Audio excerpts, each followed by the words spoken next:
he worked in Bad Mergenheim, which is the largest town in the near area. Right.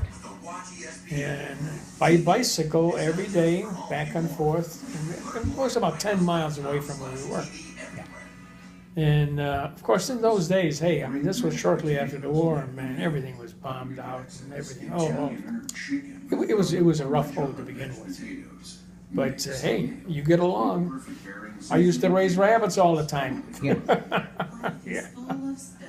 And we were able to make things meet really, really well. My dad was actually a cabinet maker by trade. And when we came to Germany, you know, from Yugoslavia, at that point he then had to get into his own trade, okay, Right. so that he could make more money. And hey, he used to go by bicycle about 8 miles away from to the next big town, where he was making Grundig Majestic radio cabinets. Okay. He was a carpenter by trade, but because of his skill, bingo, they were looking for him right away. And as a result, hey, he made a good buck. And let's put it this way, we ate every day. Used to raise rabbits myself. Tell me about that. Huh? Tell me about that. Oh, hey, there's nothing to it. As long as you keep them fed, bingo, they get nice, big and fat, and bingo, hey, they taste real good. I mean, we had the rabbits because we wanted to have more meat. Don't forget, this was in Europe in the 40s. Hey, in that time, I mean, everything was still bombed out for all intents and purposes. So things were pretty nasty still in those days. And even in our school,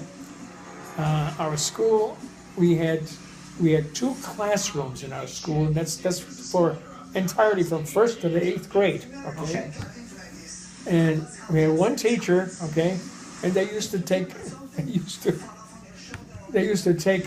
one teacher, okay, bingo. He would teach a class maybe of about 15 kids, you know, then bingo, he would change in the next half hour or so, teach another 15 kids. I mean, there were so few teachers around. It was unbelievable because, hey, as a result of the war, there were so many Germans killed. It was unbelievable. But knock on wood, everything worked out right. And we made it to America. Came to America, we had to learn a new language. Over in Europe, hey, everybody spoke at least 2 different languages, okay? But you come to America, they have no idea what the hell anything else is except American. You know, it's like English, you know, you think you're speaking English. But it was difficult at times. But there again, hey, no matter what, hey, you always learn it. The kids learn faster than the parents do, fortunately.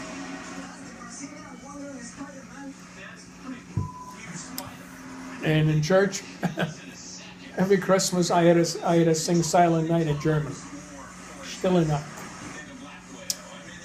And I was also on that day, my mother and father both made it to church. That's for sure, because I sang. But it was different, hilarious, so to speak. And we had a choir. We had a choir of about 50 kids, and Marian Anderson was our choir director. She was an elderly woman, and she asked me one time, "Do you still speak German?" I said, "Yeah." She says, "Well, at Christmas time, you're going to sing Silent Night in German." I said, "Okay." So she has, well, at St. Philip Neri, the actual choir was behind the actual altar, so people could never see us because they heard the singing, but they could never actually see us. So I initially assumed, I would stay back there, where we normally sing. So he says, no, because you're going to sing the solo, you're going to have to go up on the altar. Well, I wasn't really that scared about it because, I knew how to sing. But by the same token, when you first get out there and then all of a sudden you look at about 700 people in the church, okay, fine. And I sang it in German. Of course, they didn't understand it. They knew what it was because it's almost like English. But initially, they didn't understand it. So finally, when I got finished, all of a sudden they stood up and the entire audience stood up and clapped. And I'll tell you, my face went red. Oh, it was hilarious because the way that our church was, the altar was here, let's say, and the actual kids singing was behind the altar. You couldn't even see them. Right. I mean, the audience never saw them. They heard us all the time, but they never saw each other. So when they told me you have to get in front, I said, what? You have to go in front. You have to go onto the front. Okay, so they escorted me out to the front. I stood on top of the altar and started singing. In our area, where we lived, there were quite a few German people to begin with. So naturally, they were real happy about it, okay? But the Americans, of course, didn't understand what the hell I was saying. But of course, Silent Night, everybody knows what you're saying, you know, what you're saying. But it was hilarious. It was a small little town that we were in, a small little farm town. In fact, the place was so bombed out, it was unbelievable. There was only about, I would say probably about the entire population of our small little town wasn't anything more than maybe about 300 or so. That was about it. And in fact, in our class, in our actual school, from 1st to 8th grade, we were all basically in one room for all intents and purposes. And then they just separated the kids, you know, from one to the other. But, I mean, Europe, I mean, Germany was so bombed out from the result of the European war. I mean, it was unbelievable. Mm-hmm. And there were so few, shall we say, even men around. There was a big problem because, hey, so many guys got killed in the war. It was unbelievable. But, no, it was hilarious. In fact, our teacher, he was from Czechoslovakia. Again, he was more closer towards where we came from. So he and I could speak a little bit different to each other in language because we knew each other's languages.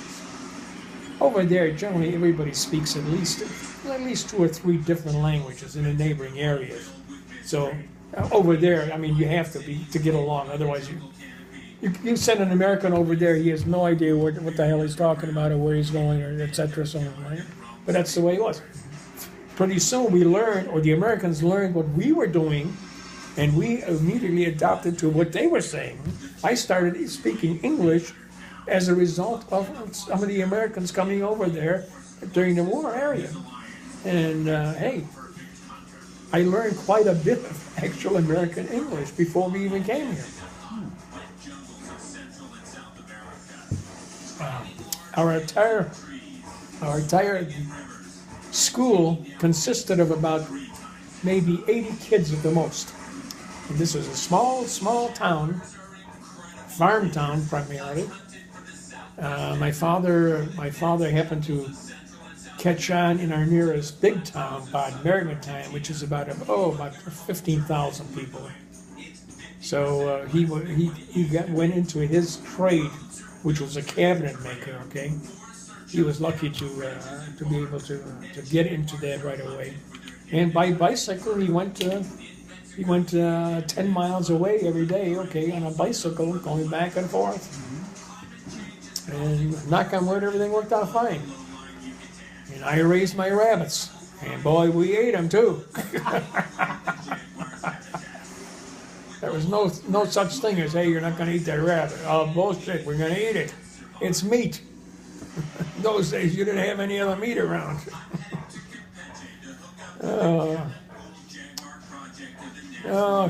Chickens, ducks, anything under the sun.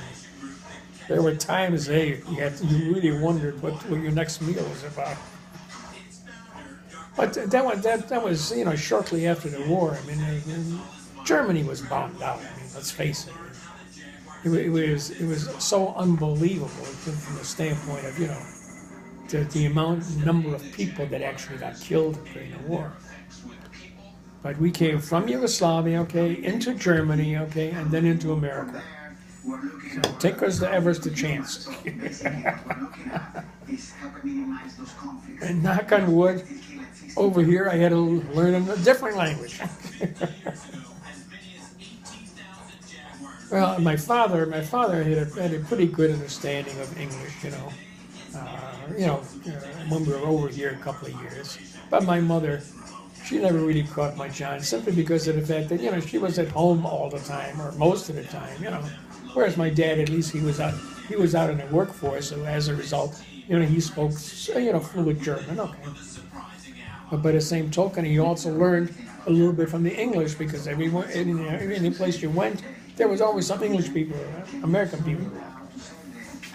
But no, it was nip and tuck there for a long time after the war. And hey, sometimes we were wondering what the hell is going to happen to us.